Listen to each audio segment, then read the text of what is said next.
Hello guys, so ngayon tuturuan ko kayo kung paano gumawa ng straight through cable. Ang kailangan nyo ay crimping tool at dalawang RJ45.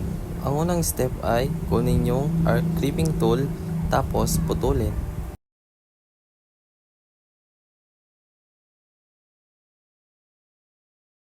At kapag naputol na,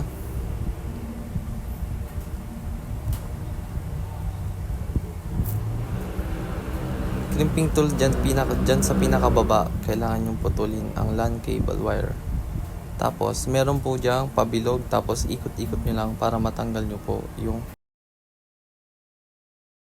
Kapag naputol nyo na, ihiwalay-hiwalay nyo lang yung mga kulay.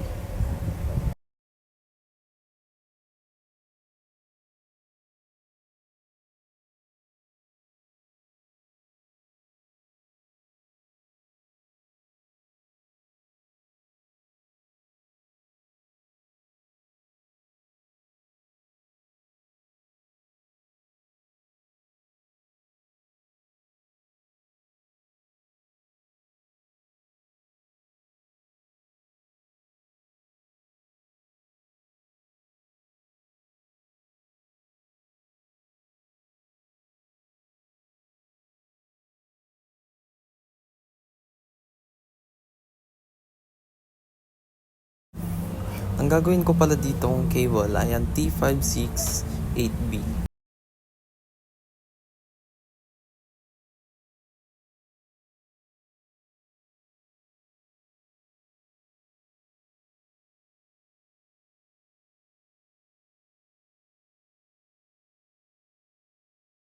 At kapag na-arrange nyo ng mga kulay, tingnan niyo ng mabuti kung ito ay naka-arrange ng maayos. At kailangan nyo rin ng RJ45. Same as sa dulo din po ng LAN cable. Ganyan din po yung gagawin nyo kulay.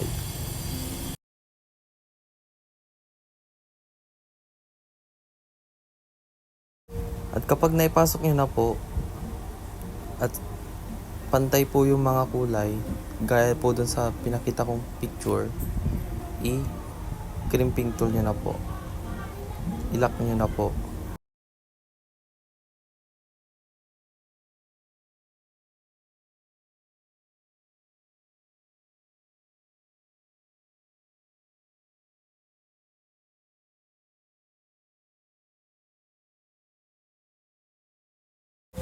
Press nyo lang po ng 5 seconds para kumapit po. At kapag tapos na,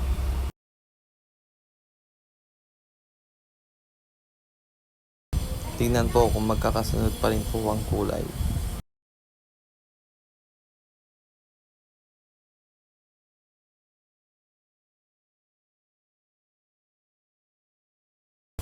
At subukan na po kung ito ay gumagana.